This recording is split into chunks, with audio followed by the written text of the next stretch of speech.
Isang mapagpalang araw po sa ating lahat. So, ngayong araw is nandito tayo sa ating second installment ng ating series, which is The Heart of Worship. So, ang topic natin for today is sa salita at sa gawa represent Jesus Christ.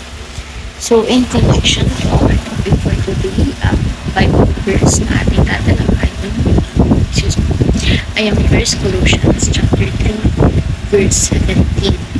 So, in international version, and whatever we do, whether in word or deed, do it all in the name of the Lord Jesus, giving thanks to God the Father through Him. So, in Filipino translation, in salita ng Diyos version, ang gawin sa salita o sa gawa.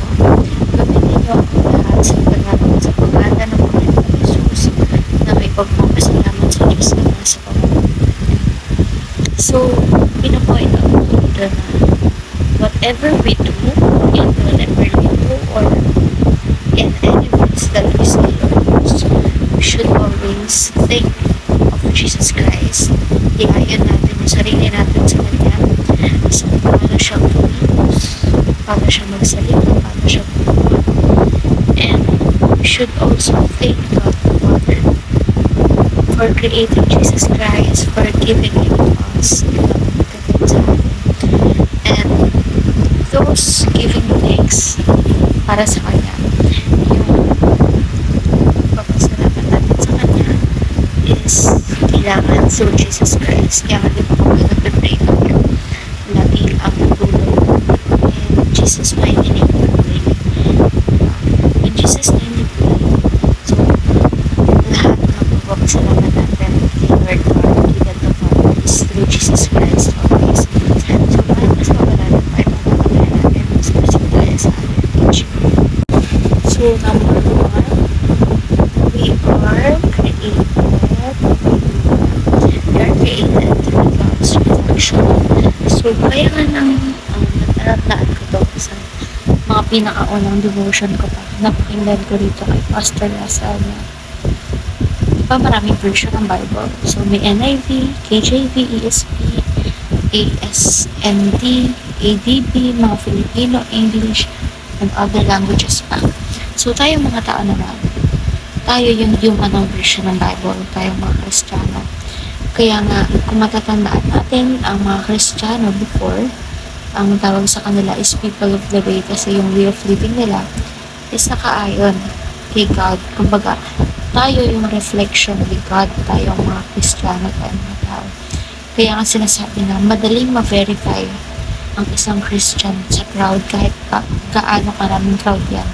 Kasi nga, makikita mo yung reflection ni God sa kanila. So, kung ganun before ang mga Kristiyano, dapat up until now, kinikerry pa rin natin yun. Yung pride of being a Christian, yung good pride. Yung kung ano yung katangian ng mga Kristiyano dati, is ganun pa rin dapat ang katangian ng mga Kristiyano ngayon.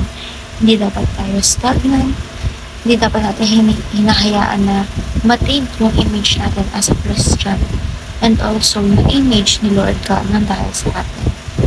So, we are created to be God's reflection. And number 2, we ought to speak and act like Jesus.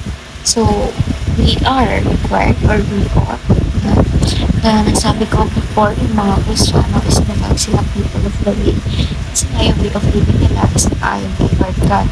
Ginagaya nila, parang gano'n na atong nila. So, kaya nga dito, sabi diba, tayong mga tao, kawangis tayo ng Diyos. So, we should speak and act like Jesus. Kaya sabi sa Bible verse kanina, in whatever we do and whatever we say, words that we use, dapat isaalang-alang natin kung paano ba kumilos, paano ba gamitin ni Jesus Christ yung mga yun. Kasi dapat nakaayon tayo sa Kanya. He is our standard. We should let Him be our standard kasi nothing can go wrong when we follow Him. So we ought to speak and act like Jesus. And number 3, we should inspire, encourage, and strengthen. So, in this way, mas madadalan tayong makapag-disciple, diba? Kasi kapag nakikita nila yung pagbabago sa atin, yung mula sa kasalanan tayo, o yung mula sa buhay na mayroon tayo na wala ko sa Jesus Christ, na we have been transformed and renewed. Kasi nga nandito na sa Jesus Christ sa buhay natin. And, diba, kaya nga tayo nag-testimony para ma-share kung gaano ba naging kapatid sa atin ang Diyos. So, in that way, mas may inspire and may encourage, strengthen natin yung relationship natin sa ibang tao, which is a good thing kasi nga, mas lalo natin silang madadala sa ating Panginoon. Nakikita nila yung progress natin progress natin sa buhay na kasama si Lord God and si Jesus Christ. So, sila mismo yung may inspire. And, mali mo, sila pa yung mag-initiate sa'yo na akayin mo sila sa magandang buhay kay Jesus Christ naman. So, again, we should inspire, encourage, and strengthen. So, ngayon naman, express tayo sa ating obligation. Number 1, reflect Jesus. Number 2, aim high as an act of worship. Since ang topic nga naman ngayon is heart of worship, or yung series pa na. And number 3, be a mouthpiece of Christ. So, right now, we should be able to reflect how we can practically speak as if Jesus was speaking to us today. So, parang naging representative niya tayo. Isipin natin, paano tayo makakapagsalita na parang nasa loob natin si Jesus Christ, na parang nire-represent